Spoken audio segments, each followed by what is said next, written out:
안녕하세요. 오늘도 사연살롱을 찾아주셔서 감사합니다. 얼마 전 파혼을 한 20대 여성이에요. 저는 제 인생의 황금기를 어리석게도 한 남자한테 몰빵을 하는 바람에 아우디에 벤츠까지 다 떠나보내고 똥차한테 대차게 뒤통수를 맞았어요.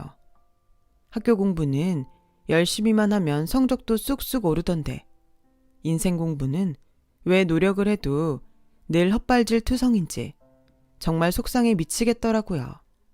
이래서야 어디 사람 무서워서 제대로 연애나 할 수 있을지 모르겠네요. 저는 소위 말하는 엄친딸이에요. 제 자랑 같지만 인물도 학벌도 어디서 빠지지 않는 정도죠. 거기다 경제력이 있는 부모님 덕분에 살면서 돈 때문에 고생을 해본 적도 없어요. 솔직히 이 정도면 이번 생은 감지덕지하고 살아야 하는 편이죠.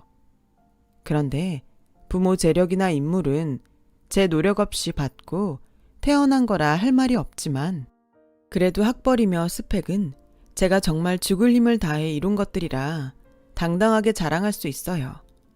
IQ가 140이 넘는 똑똑한 언니와 오빠를 따라잡으려고 IQ 112인 저는 정말 피똥 싸게 노력했거든요. 태어나면서 처음 만나는 경쟁 상대가 형제 자매라고 하잖아요. 하필 저는 너무도 막강한 경쟁자들을 만나는 바람에 제 발로 걷기도 전부터 매 순간 경쟁을 해야 했어요. 사람들은 제가 막내딸이니 부모님 사랑을 독차지했을 거라 생각하지만 사실 그렇지 않았어요. 저희 부모님은 자식들이 자율 경쟁을 통해서 스스로 능력을 기르길 바라셨고 뭐든 능력 있는 자식한테만 투자를 아끼지 않고 해주셨거든요. 갖고 싶은 옷이 있으면 좋은 성적이든 대회 트로피든 따내서 언니 오빠보다 낫다는 증거를 보여야 사주셨으니까요. 돈에 구애받지 않고 자랐지만 뭐 하나 쉽게 손에 넣는 법이 없이 자라야 했던 거죠. 덕분에 무슨 일이 있을 때마다 부모님께 손부터 벌리기보다는 제가 노력해서 얻어낼 방법을 강구하곤 했으니 결과적으로는 제 인생에 득이 됐다고 해야겠죠. 그런데 딱 하나, 남자 문제만큼은 언니 오빠랑 경쟁을 할 필요가 없어서 그랬는지 너무 마음을 내려놓았던 게 화근이 되고 말았어요. 오빠는 미국 유학 중에 만난 프랑스 중산층 가정의 여자랑 결혼했고 언니는 독신주의자라서 애초에 결혼은 생각도 않는 상황이었거든요. 한마디로 저희 남매들한테 결혼은 경쟁 외 분야였던 거죠. 그래서 저도 남자를 만날 때 그다지 조건을 보지 않아도 됐어요. 자라면서 하도 남매들 간의 경쟁에 시달렸던 저는 만날 때마다 저를 편하게 해주는 평범한 남자한테는 무방비 상태로 빠지고 말았죠. 능력, 스펙, 뭐 하나 변변한 게 없는 남자였지만 제가 만든 샌드위치가 맛이 없어도 늘 엄지손가락을 치켜 세우며 맛있게 먹어주고 화장기 없이 무릎 나온 추리링에 슬리퍼를 신고 있어도 늘 예쁘다고 칭찬해주는 남자였죠. 이 남자랑 함께 있는 한 죽을 둥 살 둥 애쓰지 않아도 사랑받고 살 수 있을 것만 같았어요. 세상에서 유일한 내 편이란 생각도 들었고요. 얘랑은 학벌과 스펙은 물론 인물도 볼품 없는 사람이었어요. 친구들 남친이나 남편들과 비교해도 평균 이하, 그 정도였죠. 평소 차림이나 씀씀이를 봐도 그닥 재력이 있는 집 자식 같지는 않았어요. 제가 이런 남자와 5년 연애 끝에 결혼까지 한다고 하자 주변에선 다들 의아하게 생각했어요. 심지어 저랑 유치원 때부터 친구로 지내서 저희 집 사정을 훤히 아는 제 절친은 이런 소리까지 할 정도였죠. 난 니네 커플이 몇 달도 못 사귀고 끝날 줄 알았거든. 근데 5년이나 사귄 것도 모자라 결혼까지 한다고? 네 남친 말이야. 혹시 재벌가에 숨겨둔 자식이라도 되는 거니? 그 정도가 아니고서야 네가 왜 그런 남자랑 결혼을 해? 너 정말 괜찮은 거야? 처음 그 말을 들을 땐 내 남자를 너무 무시하는 것 같아서 화가 나기도 했지만 여러 사람들한테 비슷한 얘기를 듣고 보니 이 결혼에 문제가 있나 걱정이 되기도 했어요. 얘랑은 재수 끝에 중소기업에 겨우 취직해 대기업에 다니는 저보다도 더 늦게 대리를 달았을 만큼 업무 능력도 그저 그랬어요. 유일한 장점이라고는 사람을 편하게 해준다는 거 하나였죠. 하필 제게는 그 점이 딱 필요했던 거였고요. 그땐 어차피 남자 하나 보고 시집 가는데 남편이 나 위해주고 편하게 해주면 되는 거 아닌가 싶었죠. 근데 그게 아니더라고요. 결혼은 남자 대 여자로 하는 게 아니라 집안 대 집안으로 하는 거니까요. 제가 이 결혼에 의심을 품게 된 건 처음 시부모님을 만나고부터였어요. 결혼 허락을 받으러 처음 시댁에 가는 날이었죠. 제 딴엔 좋은 인상을 주고 싶어서 옷도 신경 쓰고 선물도 선배들한테 조언까지 받아가며 제대로 준비를 했더랬어요. 그런데 막상 가보니 집이 아니라 양평 근처의 캠핑촌이더라고요. 황당한 마음에 얘랑한테 물었죠. 자기야, 자기네 집 캠핑촌에? 그랬더니 웃으면서 그러더라고요. 아, 우리 아빠가 안식년이라 요즘 엄마랑 전국 여행 중이시거든. 우리 때문에 여행 일정까지 바꿀 수는 없다고 하셔서 말이야. 그런 일이 있다면 진작 얘기를 할 것이지 말 한마디 없었냐고 따졌어요. 그랬더니 오히려 자기가 성을 내며 그러는 거 있죠. 어디면 어때? 우리 부모님 뵙고 결혼 허락만 받으면 그만이잖아. 자기 너무 예민하게 구는 거 아니야? 평소 같으면 자기가 미안하다고 저를 달랬을 사람이 버럭 화를 내자 기분이 이상했어요. 얘랑 말대로 내가 너무 예민하게 군 건가 싶기도 했고요. 하지만 아무리 생각해도 이건 아니란 생각이 들더라고요. 물론 그날 방문의 목적은 결혼 허락을 받는 거였지만 그래도 그 못지않게 앞으로 시댁이 될 집안에 사는 정도도 알아보는 자리기도 하잖아요. 게다가 집안에 드릴 사람을 보는 중요한 자리인데 고작 여행 일정 바꾸는 게 싫어서 캠핑촌으로 부른다니 이건 좀 아니다 싶었죠. 그런데 더 가관인 건 시부모님 태도였어요. 저를 보자마자 머리부터 발끝까지 쭉 살피시더니 대뜸 아니, 넌 옷걸이 그게 뭐냐? 그래서야 어디 일이나 시키겠니? 설마 새새끼처럼 조용히 앉아서 시애미가 해주는 밥만 낼름 먹고 갈 생각은 아니지? 난 그런 꼴 못 본다. 텐트 안에 내 옷가방 있으니 거기서 맞는 거 하나 꺼내 입어라. 애가 어쩌면 이렇게 경우가 없어? 솔직히 경우로 따지자면 당신들이 잘못한 거였지만 그래도 초면에 이빠른 소리 했다가 두고두고 트집을 잡힐 것 같아 제가 고개를 숙였어요. 죄송해요 어머님. 이런 데로 오는지 모르고 이렇게 입고 왔습니다. 얼른 갈아입고 나올게요. 그렇게 저는 어머님 옷으로 바꿔 입고 나왔어요. 그리고는 음식 재료들을 손질하기에 바빴어요. 근처에 식당도 허다한데 아버님이 굳이 코펠에 밥을 해먹자고 하셨거든요. 거기다 어머님은 예비 며느리 솜씨 좀 보자시면서 손 하나 까딱 안 하고 저한테 밥부터 찌개, 반찬까지 몽땅 맡기시더라고요. 평생 냄비밥은 지어본 적도 없는 저는 결국 설익은 밥을 만들고 말았어요. 그러자 어머님은 숟가락을 내려놓고 팔짱을 끼더라고요. 태훈이 말로는 네가 뭐든 잘한다고 하더니 요리는 영 아닌 모양이다. 이래서야 내 아들 밥 안 굶기고 차려 먹일 순 있겠니? 난 다른 건 몰라도 내 아들한테 시리얼이나 빵 쪼가리 먹이는 애는 며느리로 못 들인다. 우리 집에 며느리로 들어오고 싶으면 당장 요리학원부터 등록해. 억울한 면이 없진 않았지만 제가 요리를 못하는 건 사실인지라 벌서는 기분으로 묵묵히 있었어요. 그날 저는 땡볕에 땀을 뻘뻘 흘려가며 밥 차리고 설거지까지 해야 했어요. 그 바람에 화장은 땀으로 씻겨나간 지 오래고 온몸은 된장 냄새며 김치 냄새로 범벅이 돼버렸어요. 어찌나 화딱지가 나던지 집으로 가는 차 안에서 얘랑한테 짜증을 냈어요. 제가 하루 종일 고생하는 모습을 본 터라 얘랑도 미안해서 어쩔 줄 몰라 하더라고요.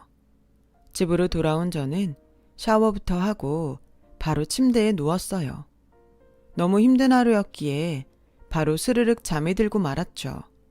그런데 잠결에 휴대폰 문자음이 들리지 뭐예요. 얘랑인가 싶어서 비몽사몽간에 문자를 확인했는데 다름 아닌 카드 취소 문자더라고요. 제가 물건 취소를 한 적이 없어서 혹시 보이스피싱인가 했는데 취소 구매처를 보니 예비 시부모님 선물을 산 백화점 매장이더라고요. 예비 시부모님께 선물을 드리면서 혹시 마음에 안 드시면 교환하시라고 쇼핑백 안에 영수증을 넣어드린 게 생각나서 얘랑한테 전화를 했어요. 그랬더니 얘랑이 당황한 목소리로 안 그래도 자기한테 전화하려고 하던 참이었는데 잘 됐다. 그게 말이야. 부모님이 선물에 마음에 안 드셨던 모양이야. 선물 준 사람 성의를 생각해서 말씀 안고 계시다가 두 분이 환불을 하러 백화점에 가셨다나 봐. 한마디로 카드로 결제된 걸 모르시고 환불하시는 바람에 카드가 취소된 거였죠. 영수증에 분명히 카드 결제라고 찍혀 있는데 못 보신 건지 평소 환불을 안 해봐서 그러신 건지 아무튼 상황이 이렇게 된 거였죠. 이래저래 끝까지 기분이 찜찜하더라고요. 그런데 웃긴 건 그 다음이었어요. 다음날 아침 출근 준비로 정신이 없는데 낯선 번호로 전화가 왔더라고요. 받아보니 예비 시어머니더라고요. 이거 미안해서 어쩌니? 저만 실수로 교환을 한다는 게 취소가 돼버렸지 뭐니. 난 그저 색상만 바꿀 생각이었는데 말이다. 기분 나쁜 건 아니지? 아니에요. 걱정 안 하셔도 돼요. 그래서 말인데 내 스카프 말이다. 꽃분홍색으로 바꿔서 보내주면 안 되니? 넥타이는 붉은색 계열로 바꿔주고 말이다. 굳이 네가 가지고 올 거 없이 대운이 편에 보내다오. 귀찮더라도 좀 부탁한다. 전화를 끊고 헛웃음이 나더라고요. 뭐 그리 급한 일이라고 꼭 또 새벽부터 전화를 하셨을까 싶은 게 이래서 사람들이 시자만 들어가면 질색을 하는 건가 싶더라고요. 결국 그날 점심때 백화점에 들러 스카프랑 넥타이를 사서 얘랑 편에 예비 시댁으로 보냈어요. 절친한테 그 얘기를 했더니 그러더군요. 교환은 무슨 돈으로 환불해주는 줄 알고 취소했던 거겠지. 우리 시어머니도 내가 사드린 가방 환불받으려고 백화점에 갔다가 카드 구매라 현금으로 안 준다는 말에 다시 돌아오신 적 있었거든. 그래도 그렇지. 어떻게 결혼도 하기 전부터 예비 며느리가 해준 선물을 돈으로 환불받을 생각을 하니? 그래놓곤 색상 교환해서 가져오라니 진짜 대박이다. 야 이 기집애야, 너 정말 이 결혼 할 거니? 결혼 선배로서 충고하는데 이 결혼 정말 아니야. 결혼은 교환이나 환불도 안 된다고. 저보다도 더 열분을 토하는 친구를 보니 고맙기도 하고 한편으로는 이 결혼에 대해 걱정도 됐어요. 예비 시부모님 앞에서 호된 신고식을 했던 저와는 달리 얘랑은 저희 집에서 극진한 대접을 받고 돌아갔어요. 사윗감이 온다고 엄마가 간만에 솜씨를 발휘하셨거든요. 6인용 식탁이 가득 차도록 산의 진미로 차려주신 저녁상을 보자 얘랑은 황송해서 어쩔 줄 모르더라고요. 자기도 미안했을 거예요. 아빠 표정을 보니 그닥 성에 차는 사윗감은 아닌 것 같았어요. 그래도 당신 자식이 골라온 남자니 한번 믿어보겠다고 하시더군요. 엄마는 저녁상을 치우는 내내 저를 도와 그릇도 나르고 싹싹하게 구는 얘랑이 싫지는 않은 모양이었어요. 직장이 없는 것도 아니고 어차피 너랑 둘이 맞벌이를 할 텐데 벌이가 너보다 처지는 게 뭐 그리 흠이 되겠니? 그래도 너한테 하는 거 보니 결혼해도 집안일들 잘 돕고 아내 위해줄 사람 같긴 하더구나. 예비 시부모님을 만나고 나서 마음이 흔들렸던 저는 엄마 말에 조금은 안심이 되었어요. 그래, 다른 건 몰라도 나한테 잘하는 남편만 있으면 되지 하고 말이에요. 예비 시부모님께 인사는 드렸지만 한 번도 시댁에 방문한 적이 없던 저는 시댁이 어느 정도 사는지 가늠할 길이 없었어요. 그래서 얘랑한테 넌 짓이 어디에 사는지 궁금하다고 했더니 얼마 뒤 자기 집에 가자고 하더라고요. 얘랑이나 시부모님 차림으로 미뤄 보아 큰 기대 없이 갔는데 세상에 성북동 대저택에 살지 뭐예요. 운동장만한 잔디마당에 엄청난 규모의 차고하며 고급 소재로 마감한 현관 인테리어까지 어마어마했어요. 저희 집은 비교도 안 될 정도였죠. 진짜 부자들은 티를 안 낸다고 하더니 정말 그렇더라고요. 그런데도 시부모님이 어찌나 검소하신지. 아버님은 기사도 없이 손수 운전을 하시고 어머님은 집에 부리는 사람도 없이 손수 살림을 하고 계시더라고요. 솔직히 그 전까지는 예량내 형편이 많이 기우는 것 같아서 좀 걱정이 되기도 했는데 사는 형편을 확인하고 보니 오히려 저희가 많이 기울 것 같았어요. 게다가 어머님 솜씨가 어찌나 좋은지 음식들 하나하나가 다 맛집 뺨칠 정도더라고요. 이래서 저보고 요리학원에 등록하라고 하셨나 보다 생각했어요. 식사를 마치고 차를 마시면서 제가 집이 정말 멋있다고 부럽다고 했더니 아버님이 그러시는 거예요. 우린 자식이라곤 대운이 하나뿐이니 이 집도 니들한테 물려줄 텐데 부러울 게 뭐 있겠니? 보면 알겠지만 네 시어머니가 여간 바지런한 사람이 아니다. 이 큰 집을 혼자서 쓸고 닦고 반질반질 윤이 나게 갖고 왔다. 생각 같아선 니들이 들어와 살면서 네 시어머니 좀 도와주면 어떨까 생각했다만 이 사람이 며느리 고생시킬 생각 없다면서 한사코 반대하지 뭐냐. 순간 그 말에 뜨끔했어요. 회사 일하면서 이 큰 집에서 집안일까지 할 생각을 하니 아찔했거든요. 그래서 내심 어머님께 감사한 마음을 갖게 되었죠. 그런데 여자 마음은 여자가 안다고 내가 네 마음 모르겠니? 남자들은 집이 크고 좋으면 그만이다 하겠지만 살림 사는 여자 입장에선 그게 아니지. 안 그러니? 이제 나도 나이가 들어서 이 큰 집을 혼자 쓸고 닦는 것도 힘들고 게다가 요즘 네 시아버지 회사 사정도 안 좋아서 집을 팔까 생각 중이다. 부동산에 알아보니 이 집이 요새 한 50억 가까이 된다고 하더구나. 생각 같아선 당장 팔고 물 맑고 공기 좋은 곳에 있는 타운하우스에 들어가 살까 했는데 앞으로 이 집이 수십억은 더 오를 거라지 뭐니. 앉은 자리에서 수십억을 버는 건데 지금 팔기도 뭐하고 그렇다고 밀린 세금이면 나가야 할 돈도 있는데 무작정 잡고 있기도 그렇고 말이야. 그래서 말인데 너희 집에서 한 5억 정도만 해주면 어떨까 싶은데 네 생각은 어떠니? 그렇다고 그냥 달라는 건 아니다. 혼수야, 니들 살찌 꾸미는 거니 하지 말라고 할 순 없고 대신 예단비조로 5억을 해주시면 어떨까 한다. 네? 예단비를 5억이나요? 어머님, 그건 좀 너무한 것 같은데요. 예, 생각을 해봐라. 사돈지간에 돈 거래하는 것도 웃기잖니? 그래서 예단비로 가름하자는 거야. 단돈 5억만 있으면 이 집 안 팔고 수십억 불려서 니들한테 유산으로 줄 수 있는데 니들 입장에선 손해는 아니지 않니? 그리고 니네 부모님 돌아가실 때 어차피 너한테 유산 주실 거 아니니?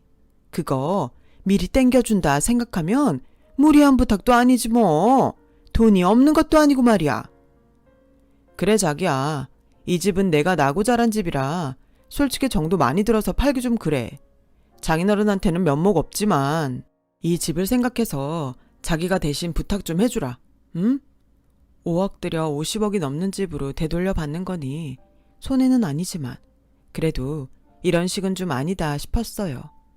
부모님께 맡겨놓은 돈 찾아오는 것도 아니고 주실지 말지도 모를 돈을 미리 땡겨달라고 할 수 없으니까요. 그래서 그건 좀 어렵겠다고 했더니 표정이 싸늘해지셔선 차갑게 알았다 이러시지 뭐예요. 집에 돌아가서도 그 모습이 내내 마음에 걸릴 정도였어요. 그래서 차마 부모님께 말씀 못 드리고 언니한테 이 얘기를 했더니 언니가 왠지 찜찜하다고 그러더라고요. 그런 집에 살 만큼 재력이 있는 집이 세금 낼 5억이 없어서 예비사돈한테 무리한 부탁을 하는 것도 그렇고 그렇게 검소한 사람이라면 애초에 식구도 없는데 그런 큰 집에서 살 리 없을 것 같다고 말이죠. 결혼을 앞두고 신경 쓸 일이 많아서 잠시 판단력이 흐려졌었는데 제가 줄곧 찜찜했던 부분을 언니가 정확히 지적을 해주더라고요. 그래서 이 결혼을 해야 하나 고민을 하고 있었는데 마침 결정적인 사건이 일어나고 만 거죠. 상견례를 며칠 앞둔 날이었는데 TV에 모 기업 젊은 CEO의 집이 나오더라고요. 부모님에 이어 2대째 회사를 이어가고 있다는 그는 그 집에서 나고 자랐다고 하더군요. 아버님의 유지를 받들어 부모님을 모시던 운전기사부터 가사 도우미까지 그대로 이어서 고용하고 있다고 하는데 맙소사, 얼핏 지나간 운전기사가 바로 저희 시아버지지 뭐예요. 제가 잘못 봤나 싶어 눈을 크게 뜨고 보는데 세상에 그 집이 바로 얼마 전 다녀온 예비시댁이더라고요. 그 순간 의심은 꼬리에 꼬리를 물고 그간 미심쩍었던 사소한 부분까지 모조리 믿을 수 없게 돼버렸어요. 그래서 업체에 예비시댁의 뒷조사를 의뢰했어요. 상견례까지 시일이 촉박해서 할 수 없이 부모님께 이 사실을 말씀드렸죠. 그랬더니 아빠가 일단 상견례를 취소하자고 하시더라고요. 파혼 여부는 조사 결과가 나오면 그때 결정하자고요. 그래서 얘랑한테 엄마가 병원에 입원을 하셔서 상견례를 미뤄야겠다고 얘기했어요. 다른 것도 아니고 엄마가 아프다는 말에 얘랑도 그러자고 했죠. 그렇게 보름 정도 지난 어느 날 드디어 조사 결과가 나왔는데 세상에 제가 TV에서 본 대로 아버님이 그 집 운전기사였더라고요. 어머님은 그 집 도우미였고요. 그 집에서 일하다 눈이 맞아 선대 사장님 주례로 결혼을 한 거였죠. 그동안 그 저택 차고 옆에 마련된 집에서 살아왔으니 얘랑이 그 집에서 나고 자랐다는 말은 사실이더라고요. 딱 그거 하나만 사실이었던 거죠. 그 오랜 시간 동안 그 집 차고를 벗어나지 못했던 건 얘랑 아버지의 주식 투자 때문이었어요. 한탕주의에 빠져 사는 얘랑 아버지는 인생은 한방이라며 수중에 돈만 있다 하면 무리한 주식 투자를 했고 그 바람에 얘랑 대학 등록금에 손댄 적도 한두 번이 아니라고 하더라고요. 조사 내용을 다 들은 엄마는 뒷목을 잡으셨죠. 아빠는 당장 얘랑을 불러오라고 하셨어요. 이 결혼은 절대로 허락 못 하신다고요. 그런데 저는 그냥 이렇게 파혼을 할 수는 없겠더라고요. 파혼을 안 하겠다는 게 아니라 그동안 이 남자를 만나면서 허비한 그 시간이 아까워서 순순히 넘어가 줄 수는 없었던 거였죠. 그래서 주말에 절친과 함께 예비시댁을 찾아갔어요.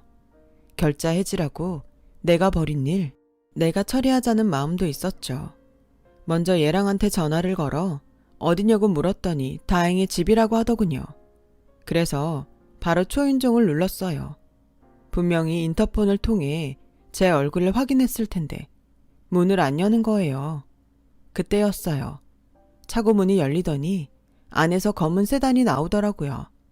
운전석에 앉아있던 얘랑 아버지는 저를 보고는 놀란 기색이었어요. 그대로 저를 지나쳐 가시려고 하길래 얼른 차 앞으로 나가 차를 막아섰죠. 그랬더니 얘랑 아버지가 다급히 차에서 내리더라고요. 때마침 차고에서 달려나온 얘랑은 제 팔을 끌어잡으며 끌고 가려고 했고요. 싫다고 하는데도 말이에요. 자기야, 연락도 없이 여긴 왜 왔어? 일단 근처 카페로 가자. 가서 얘기해. 가긴 어딜 가. 자기 아버님도 여기 계시는데 그냥 여기서 해. 왜? 사람들 앞에서 못할 말이라도 돼? 제가 차를 막고 버티자 아버님이 몰고 있던 차 뒷좌석에서 젊은 부부가 내리더라고요. 얼마 전 TV에서 본 젊은 CEO 부부였어요. 부부는 의아한 표정으로 제게 무슨 일이냐고 묻더라고요. 마침 잘 됐네요. 안 그래도 두 분도 관계된 일이라 만나 뵙고 싶었거든요. 자기야, 여기가 자기 집이라고 그랬지? 한 50억 한다고 그랬나? 아버님, 저희 결혼하면 이 집 저희한테 유산으로 물려주신다고 그러셨죠? 게다가 이 차도 아버님 차라고 그러셨잖아요. 하도 검소하셔서 기사도 안 부리고 직접 자가운전하는 거라고요. 그뿐인가요? 어머님이 하도 깔끔하셔서 도우미도 안 쓰고 이 큰 집을 직접 쓸고 닦고 손수 가꾸신다고도 하셨는데 맞죠? 근데 이상하죠? 얼마 전에 제가 TV를 보다가 뒤에 계신 저 부부가 이 집 주인이라고 하는 얘기를 들었어요. 얼마나 놀랐나 몰라요. 분명히 저한테는 예단비조로 5억 가져오면 이 집 저 주신다고 했는데 말이죠. 기억나시죠, 아버님? 그 말에 젊은 CEO 부부는 기가 찬 듯 헛웃음을 짓더라고요. 아저씨, 이게 무슨 소리예요? 이 집이 왜 아저씨 집이에요? 그리고 내 차랑 도우미 얘기는 뭐고 5억에 내 집을 유산으로 주겠다는 소리는 또 뭐냐고요? 아저씨, 지금까지 사람들한테 이렇게 사기치고 다니셨어요? 다른 사람도 아니고 며느리 될 사람한테까지요? 저요, 솔직히 아저씨네 식구들 저희 집에 사는 거 정말 싫어요. 저희 아버지가 불쌍한 사람들 내치면 안 된다고 하도 부탁을 하셔서 지금껏 하는 수 없이 봐드린 거라고요. 그런데 어떻게 고마운 줄도 모르고 사람 뒤통수를 치세요?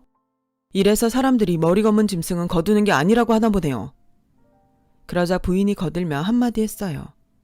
말이 낫으니 말인데요. 저희 그동안 참을 만큼 참았어요. 툭하면 아주머니가 식재료 빼돌려서 댁에 가져가시는 것도 알면서 눈 감아 드렸고요. 저희 딸애가 유당불내증 때문에 우유 먹이면 안 된다고 그렇게 말씀드렸는데도 먹다 보면 먹어진다며 고집 부리고 저 없을 때 먹여서 병원 들락거린 게 한두 번이 아니었어요. 그 일 때문에 이희한테 아저씨네 내보내라고 그렇게 얘기했었는데 아버님 유지라 참았던 거라고요. 그런데 이젠 온 가족이 사기까지 치세요. 다 필요 없고요. 더는 못 받으리니까 당장 짐 싸서 나가주세요. 그간 주식빚 갚는다고 빌려가신 돈에 이미 몇 달치나 가불까지 해가셨으니 저희가 드릴 월급도 없으니 짐 싸서 바로 나가시면 되겠네요. 그때였어요. 대문 뒤에 숨어서 상황을 훔쳐보고 있던 얘랑 어머니가 달려나와선 주인집 부부한테 한 번만 용서해달라고 빌더라고요. 주인 부부가 대꾸도 없이 집으로 들어가자 땅바닥에 앉아 통곡을 하더라고요. 그러다 저를 발견하곤 달려들어 제 머리를 잡으려고 했어요. 이년아, 너 때문에 우리 식구 길바닥에 나앉게 생겼다. 책임져라 이년아. 이래서 집안의 여자를 잘 들여야 된다고 하는구나. 이리 와. 오늘 너 죽고 나 죽자 이년아. 죽긴 내가 왜 죽어요. 애초에 당신들이 되도 않는 거짓말만 안 했어도 일이 이렇게는 안 됐어요. 내가 언제 이 집 재산 보고 결혼하자 그랬던가요? 아니잖아요. 당신들이 내 부모한테 돈 뜯어내려고 사기치지만 않았어도 오늘 같은 이런 일은 없었을 거라고요. 그래놓고 누구한테 죄를 뒤집어 씌워요? 창피한 줄이나 아세요. 야, 니네 돈 많다며. 그 많은 돈 좀 나눠 쓰면 어때? 니네 아버지 불우이웃 돕는다고 1년에 기천은 우습게 성금 내잖아. 어차피 그렇게 쓸 돈 사위인 나한테 주면 어디가 덧나냐? 그깟 5억 가지고 사람을 이렇게 우습게 만들어야 속이 시원하겠어? 그 말을 듣는데 이놈을 그냥 끝내주면 안 되겠다는 생각이 들었어요. 마침 그때 차고에 있던 걸레통이 눈에 들어왔고 저는 냅다 걸레통을 들어 그 안에 있는 구정물을 얘랑한테 뿌려버렸어요. 너 같은 놈한테는 걸레밥물도 아깝지만 이거라도 먹고 정신 차려 이 썩어 빠진 놈아. 네가 그런 거지근성으로 세상을 사니까 네 삶이 이런 거야. 사기쳐서 남의 돈 먹는 걸 당연하게 생각하는 놈은 깜빵에 들어가서 참교육을 좀 받아야 돼. 기대해라. 내가 5억은 못 줘도 5억짜리 소송은 걸어줄 테니까. 아줌마 아저씨도 마찬가지예요. 자식 보기 부끄럽지도 않으세요? 부모가 그러고 사니까 자식도 이 모양 이 꼴인 거라고요. 제 탓하실 게 아니라 당신들이 인생 잘못 산 걸 탓하라고요. 그날 그렇게 저는 파혼을 했어요. 그리고 약속대로 얘랑을 상대로 사기 죄목으로 소송을 걸었어요. 소장을 받고서야 겁이 났는지 얘랑 내 가족이 저희 집까지 찾아와 싹싹 빌고 용서를 구하더라고요. 소송을 취하해 줄지 말지는 아직 고민 중이에요. 수년간 사귀어온 연인한테 사기를 칠 놈이라면 쉽게 개가천선하기 힘들 것 같거든요. 이번 일을 계기로 저도 제 자신을 한번 되돌아보려고 해요. 그래야 다시는 이런 비참한 일은 겪지 않을 테니까요. 제 사연을 들어주셔서 감사드려요. 건강이 최고입니다. 건강하시고 행복하세요. 여러분, 사연 댓글에 응원과 현명한 조언 부탁드려요. 좋아요와 구독은 저에게 큰 힘이 됩니다. 오늘도 좋은 일 가득하세요.